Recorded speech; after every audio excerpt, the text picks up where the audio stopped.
Hello and welcome to another session in physics. In this session we'll be looking at the topic alternating currents part 2.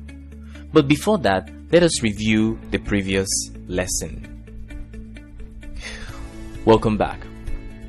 At this point, let's talk about reactance and impedance. According to the slide here, you'll see that reactance is defined as opposition offered to the passage of an AC by either an inductor or capacitor or both of them. Reactance that comes as a result of an inductor is called inductive reactance. On the other hand, reactance that comes due to a capacitor is called capacitive reactance. On the other hand, impedance is the overall opposition that is offered to the passage of an AC mixed circuit containing a resistor and any one or both of an inductor and a capacitor. So when you get a resistor, an inductor and a capacitor, it forms an RLC circuit. Resistor, inductor represented by L and capacitor by C, and this gives birth to impedance. Impedance, yes. So both reactance and impedance are measured in ohms. Also, reactance is found by the ratio of the amplitude of voltage across inductor or capacitor to the amplitude of current across inductor or capacitor. Remember that Ohm's law said that V is equal to IR. So when we make R the subject of the equation, we divide both sides by I. Therefore, resistance is equal to V over I. So a reactance here is more like a resistance. So therefore, it's only reasonable that it is the amplitude of the voltage across the capacitor or the inductor over the amplitude of the current across inductor or capacitor. This is a simple AC circuit showing a resistor, an inductor, a capacitor, and the voltage that has been applied across it. This is a full diagrammatical representation of how a resistor circuit looks like. This is a capacitor circuit. This is a resistor plus capacitor circuit. This is an inductor only circuit. This is a resistor plus inductor circuit.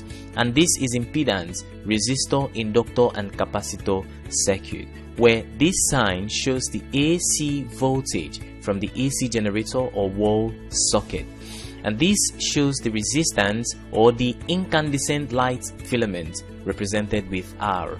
And this is the symbol for switch represented by S. And this is the symbol for inductor represented by L. Capacitor represented by C. I'd like to point out that the SI unit for capacitor is farad. For inductor, it's Henry. For the resistor, it is ohms. So let's get these points at the back of our mind. The symbol for ohms. Now let's start with talking about an AC circuit containing only a resistor. AC circuit containing only a resistor. An AC circuit containing resistor is given from Ohm's law, which stems from R equal to V over I, and we have the instantaneous voltage, which is V over I, like we've written here before, RMS, and here we have our RMS as well, and this is our peak value of voltage and peak value of current, sine angular phase over sine angular phase, and it is given by peak value of this and peak value of this too, where sine angular phase will cancel out sine angular phase. Let's take a question. Here from this question, we have that a voltage supply of 12 volts of RMS and frequency 90 Hertz is connected to a 4 ohm resistor. It's connected to a 4 ohm resistor. We're asked to calculate the peak value calculate peak value of the current. Now, the solution to this question is going to be our RMS voltage, which is 12 volts, our resistance R, which is 4 ohms. Now, from R equal to RMS volts over RMS current, we're going to have our RMS current equal to our RMS voltage over the resistor itself, which gives us 12 over 4. 4 divided 12, this is 3 amperes. That is the answer to this question. At this point, let's look at an AC circuit containing only a conductor. AC circuit containing only a conductor. Now, from Ohm's law as well, where V is equal to IR, we know that the voltage across the inductor, which is represented by L, is given by I times XL, like current times inductive reactance. Inductive reactance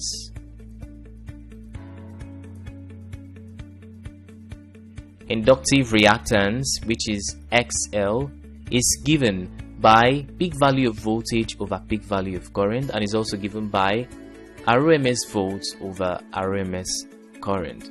It's also given by the angular velocity times the inductor equal to 2 pi FL.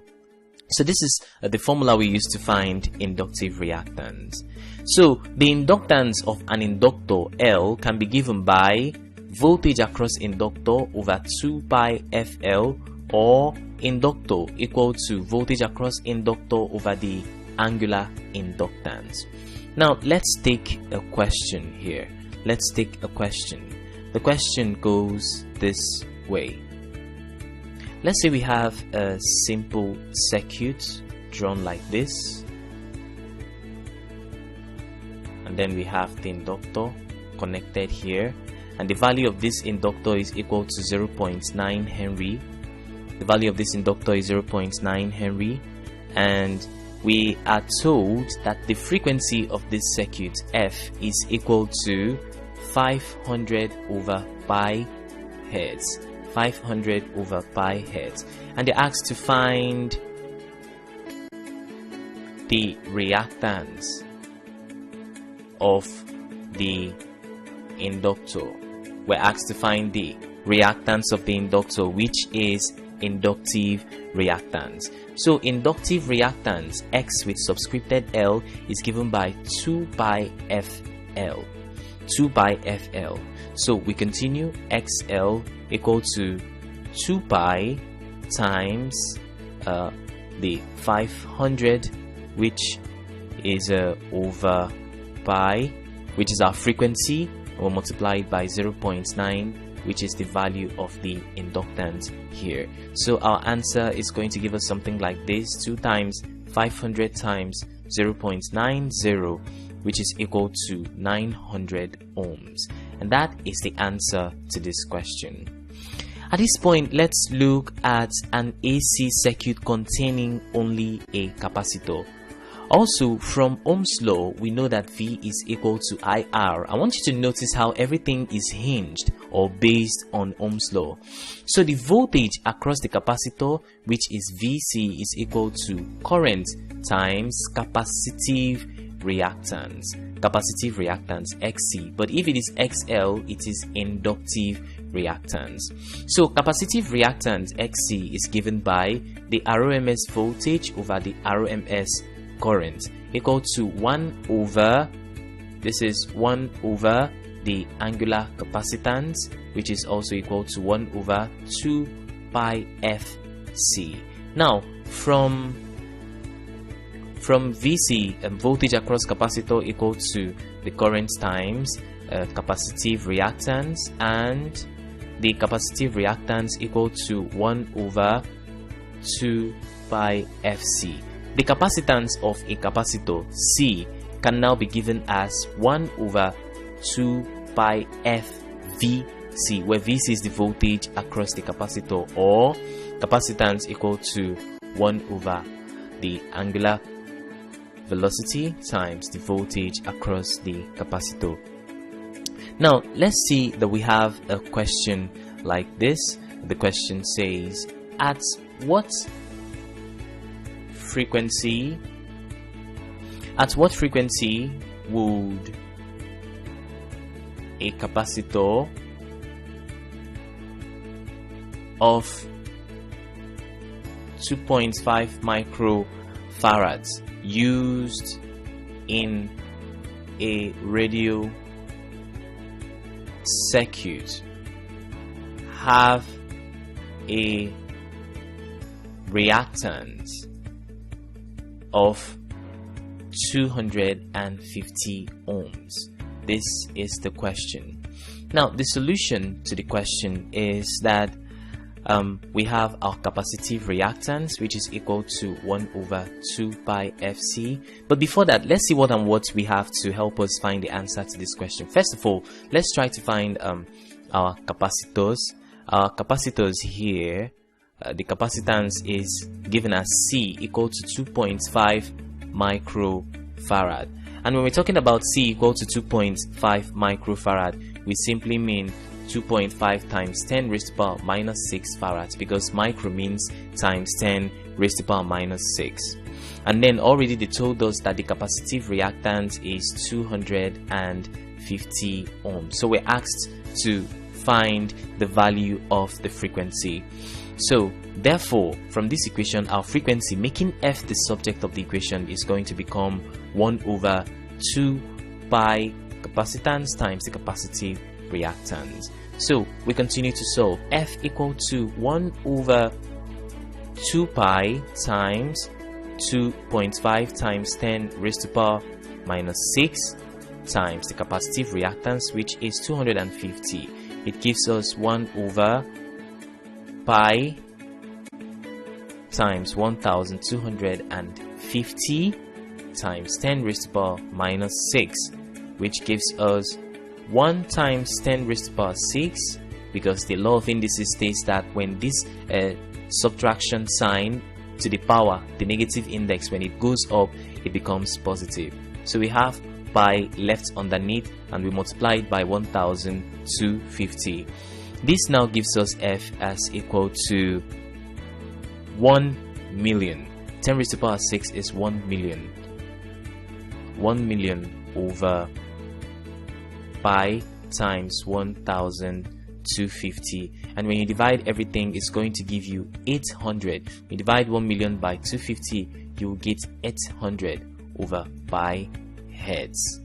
So this is our frequency, f equal to 800 over pi hertz. Thank you so very much for joining us in this lesson. To refresh your memory on what we've just discussed, please take the test that will appear on your screen.